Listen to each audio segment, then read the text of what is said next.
آپ کے علم میں ہوگا کہ اس وقت دنیا کی کل آبادی سمجھی جاتی ہے 6 ارب یعنی 600 کروڑ. اس میں کم سے کم 120 کروڑ مسلمان ہیں امت مسلمہ. گویا کہ ہر 5واں انسان جو ہے دنیا میں وہ حضور صلی اللہ علیہ وسلم کا کلمہ پڑھتا ہے. اتنی بڑی تعداد. اس کے ساتھ ہی کتنا بڑا علاقہ جو ہے اس زمین کا وہ اللہ تعالیٰ نے اس امت کے قدموں تلے رکھا ہے. اگر آپ نے نقشہ دیکھا ہو دنیا کا تو آپ کو معلوم ہونا چاہیے کہ شمال میں جو بہت بڑا یہ نظر آتا ہے سائبیریا اور روس کا علاقہ، یہ سب غیر آباد ہے. اس طرح شمالی امریکہ میں بھی کینیڈا سے اوپر بڑے بڑے آپ کو بر اعظم سے نظر آئیں گے، یہ سب غیر آباد ہیں. جو آباد علاقہ ہے دنیا کا اور جو زرخیز علاقہ ہے دنیا کا، اس کا کتنا بڑا حصہ ہے کہ جو امت محمد صلی اللہ علیہ وسلم کے قدموں تلے. انڈونیشیا ملائیشیا سے چلے آئیے، اس کے بعد مسلسل چاہے کہیں مسلمان اقلیت میں تھوڑے بہت ہیں، لیکن پھر بنگلہ دیش آتا ہے، بڑی عظیم اکثریت کا ملک ہے. پھر بھارت میں اگرچہ اقلیت میں ہے لیکن 20 کروڑ مسلمان بھارت میں اس وقت ہے. پھر جو پاکستان سے شروع ہوا سلسلہ، افغانستان، ایران، چلتے جائیے ادھر ترکستان، چینی ترکستان، روسی ترکستان، پھر آگے چلیے عالم عرب، افریقہ کا پورا شمالی علاقہ، افریقہ کا تقریباً سارا وسطی علاقہ. یہ سب کیا ہے؟ کتنا بڑا رقبہ ہے.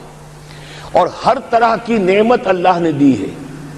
اس میں نباتات بھی ہیں، اس میں معدنیات بھی ہیں، اور سب سے بڑھ کر آج کی دنیا میں جو اہم ترین شے ہے کہ پیٹرول جو ہے، تیل جو ہے، اس کے سب سے بڑے ذخائر وہ ہیں کہ جو مسلمانوں کے قدمے تلے. اتنی تعداد میں ہونے کے باوجود، اتنے وسائل کے پر بظاہر قابض ہونے کے باوجود، سوال یہ ہے کہ کیا آج دنیا میں امت مسلمہ کو عزت حاصل ہے یا یہ ذلیل ہے؟ اسے غلبہ حاصل ہے یا مغلوب ہے؟ اسے کوئی دنیا میں وقار حاصل ہے یا یہ بالکل بے وقار ہو کر رہ گئی؟ یہ بات ہے جو ہمارے سمجھنے کی ہے. آج کیوں ذلیل کہ کل تک نہ تھی پسند گستاخی فرشتہ ہماری جناب میں. اس وقت صورت یہ ہو چکی ہے، آپ کو معلوم ہے کہ ہر جگہ پر پسماندگی کا نشان مسلمان ہیں. ہمارے سارے وسائل پر دوسروں کا قبضہ ہے. ایک ہی شے رہ گئی تھی، تیل، خلیج کا تیل، اس پر بھی آ کر امریکہ کی فوجیں ان کے سر پر بیٹھ گئی ہیں. سارا کا سارا تیل اب ان کے قبضے میں ہے. ادھر خلیج کے دہانے کے دونوں طرف وہ اپنے مورچے بنا رہے ہیں تاکہ یہاں کسی کا داخلہ نہ ہو سکے. بڑے بڑے جتنے لوگ ہمارے ہیں ان سب کی دولت ان کے پاس ہے. کہنے کو تو سلطان اور برونائی دنیا کا امیر ترین آدمی ہے، لیکن دولت ہے کہاں اس کی؟ انویسٹڈ تو وہی ہے، اسی کے بینکوں میں ہے، انہی کی کمپنیوں میں ہے. کسی کے پاس کچھ نہیں ہے. سعودی عرب کے کوئی ڈالرز ہیں تو کہاں ہیں؟ جیسے شہنشاہ ایران کا جو اثاثہ تھا، سرمایہ تھا، جو سارا کا سارا انہوں نے جو ہے وہ فریز کر لیا. تو یہ دولت تو ساری وہی ہے. کہنے کو ہے کہ آپ کے اکاؤنٹ میں اتنا روپیہ ہے، لیکن سوال یہ کہ وہ اکاؤنٹ فی الواقع کس کے قبضے میں ہے؟ پھر آپ کو معلوم ہے کس طریقے سے مسلمانوں کے ساتھ سلوک ہو رہا ہے. ہر جگہ پر جہاں چاہیں، جس طرح چاہیں انہیں ستا لیں. اور ان میں بھی سب سے بڑھ کر جو بات میں آپ سے کہوں گا، آج دنیا میں جتنے بڑے پیمانے پر محمد عربی صلی اللہ علیہ وسلم کی توہین و تذلیل ہوئی ہے، پوری انسانی تاریخ میں نہیں ہوئی. رشدی نے کتاب لکھی، بدترین حملے کیے. کیا رنگیلا رسول کتاب تھی جو لکھی تھی کسی ہندو نے، جس کو کہ ایک مسلمان نے پھر خنجر گھونپ کر اور ہلاک کر دیا تھا. وہ تو کچھ بھی نہیں تھی. اس کتاب کو رنگیلا رسول کو 100 سے ضرب دیجئے تو یہ کتاب بنتی ہے سیٹنک ورسز، اور وہ ملینز نہیں بلینز کی تعداد میں شائع ہوئی. اس کے خلاف احتجاج اگر کسی نے کیا ہے تو ان کے اوپر جوتے پڑے ہیں، ان پر ڈنڈے پڑے ہیں. پوری مغربی دنیا اس کے پیچھے آ گئی ہے، سپورٹ کیا ہے. لے دے کے ایک ملک نکلا ایران، اس نے کم سے کم یہ کہ اس کے قتل کا فتویٰ تو دیا، لیکن کیا کرے، قتل کرنے کی تو نوبت نہیں آئی. پورا عالم عیسائیت اس کی پشت پناہ ہے، اس کی مدد کر رہا ہے. یہ اتنی بڑی توہین محمد رسول اللہ صلی اللہ علیہ وسلم کی اور آپ کی ازواج مطہرات کی اور یہ بظاہر ایک ایسے شخص کے ہاتھوں جس کا نام مسلمانوں کا سا ہے، اس کا اتنا بڑے پیمانے پر ہونا، اور پھر یہ کہ مسلمان 120 کروڑ ہونے کے باوجود کچھ نہیں کر سکتے۔ میں وہ چیزیں نہیں گنوانا چاہتا کہ 15 لاکھ جو ہیں وہ ہمارے افغان بھائی جو ہیں انہوں نے جانیں دیں، فائدہ کس کو پہنچا؟ تاحال امریکہ کو، کہ اس کی جو مد مقابل قوت تھی USSR وہ ختم ہو گئی۔ اسی طریقے سے جو کچھ کشمیر میں ہو رہا ہے، ہماری بے حمیتی، بے غیرتی کا عالم یہ ہے، ہم کچھ اندر خانے تھوڑی بہت کو مدد کر کے سمجھتے ہیں کہ ہم نے فرض ادا کر دیا، جبکہ فرض تو یہ ہونا چاہیے تھا کہ ہم براہ راست اعلان کرتے اور انڈیا کو الٹیمیٹم دیتے کہ سٹاپ دس بزنس، یا یہ کہ پھر ہم سے جنگ ہے۔ جنگ کا نتیجہ تو پھر اللہ جس کو چاہے دے گا، اگر انسان اللہ تعالیٰ پر اعتماد رکھتا ہو، توکل رکھتا ہو، اپنے موقف کی حقانیت پر بھی اسے یقین ہو، تو کم من فیۃ قلیلۃ غلبت فیۃ کثیرۃ، تاریخ میں ہمیشہ ہوتا آیا ہے کہ چھوٹی قوتیں جو ہیں ان کو غلبہ اللہ نے عطا کیا ہے بڑی قوتوں پر، لیکن بے غیرتی کا عالم یہ ہے، بے حمیتی کا عالم یہ ہے، زبانی کلامی ہم سے بڑا ہمدرد کوئی نہیں مسلمانان کشمیر کا، جس لیڈر کو دیکھو بڑھ چڑھ کر بیان دے گا، لیکن عملاً ہم کیا کر رہے ہیں؟ یہ ساری صورتحال جو میں نے آپ کو بتائی ہے، ویسے تو اب یہ کہ اگر اس میں ایک خاکہ سا میں نے آپ کے سامنے رکھا ہے، اس میں رنگ بھروں تو ظاہر ہے کہ یہ پورا گھنٹہ اسی میں لگ جائے گا، لیکن جو اس کا اصل لب لباب ہے وہ یہ ہے کہ ہم اپنی جگہ بڑے خوش ہیں کہ ہم امت مرحوم ہیں، ہم تو امت محمد ہیں صلی اللہ علیہ وسلم، ہم تو اللہ کے پیارے ہیں، ہم اللہ کے لاڈلے ہیں، ہمیں اللہ کی شفاعت، ہمیں اللہ کے رسول کی شفاعت بھی ملے گی، جنت تو گویا کہ ہمارا پیدائشی مقام ہے۔ یہ سارے جو بھی ہمارے ذہنوں کے اندر ہیں خیالات، اور یہ جو ہمارے من گھڑت عقائد ہیں، آپ سوچئے کہ جب ہم جو آبجیکٹو کنڈیشنز ہیں، گیون کنڈیشنز ہیں، جو سامنے کے حالات ہیں، ان سے جب تقابل کرتے تو معاملہ بہت مختلف ہے۔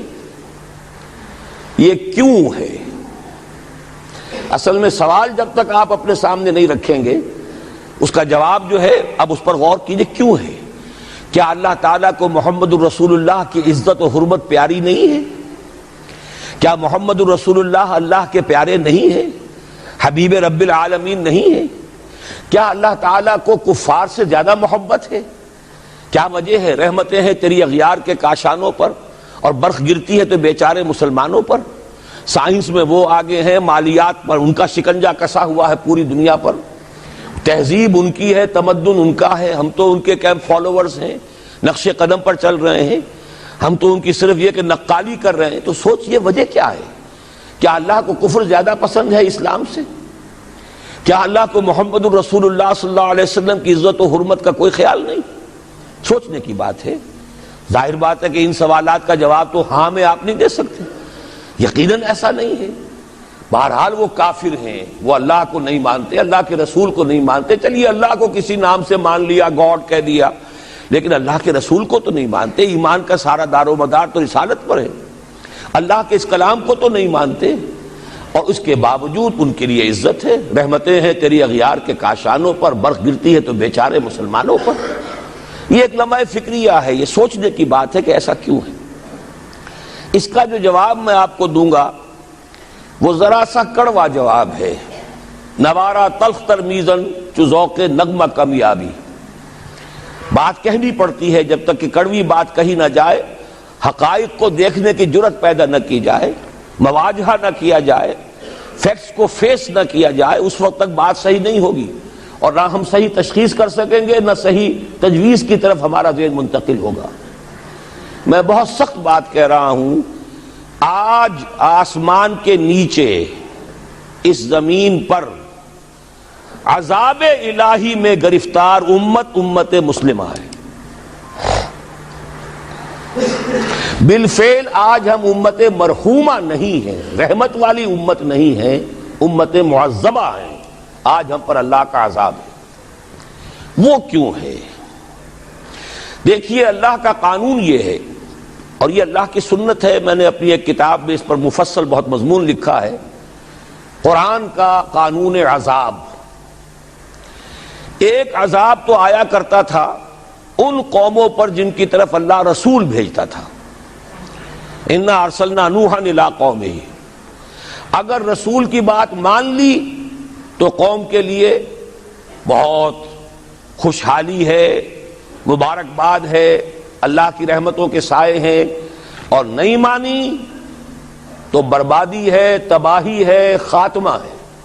پوری قوم نوح غرق کر دی گئی، پوری قوم عاد ختم کر دی گئی، حضرت ہود کو نہیں مانا۔ پوری قوم سمود ختم کر دی گئی، حضرت صالح کو نہیں مانا۔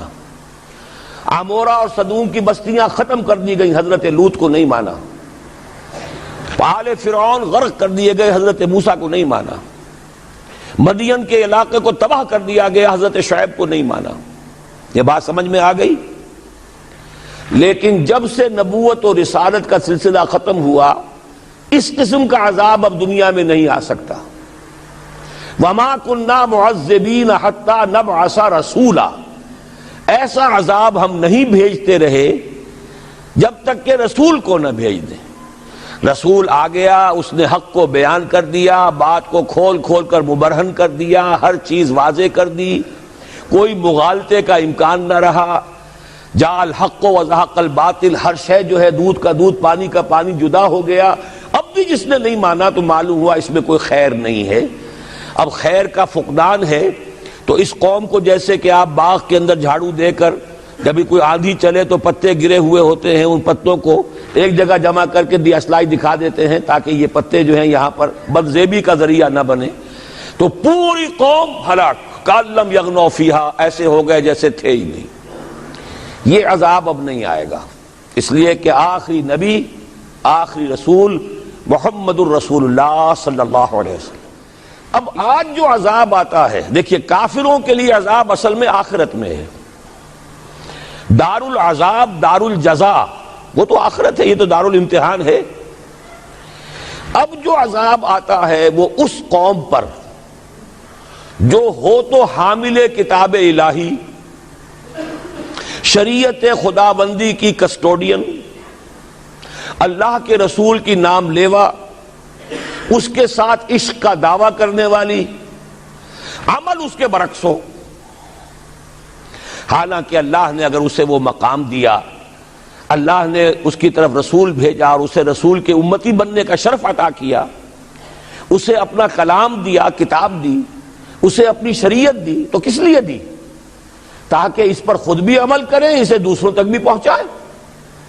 وہ گویا کہ اس روئے ارضی پر وہ امت، وہ قوم اللہ کی نمائندہ قوم ہوتی ہے، ریپرزنٹیٹو ہوتی ہے۔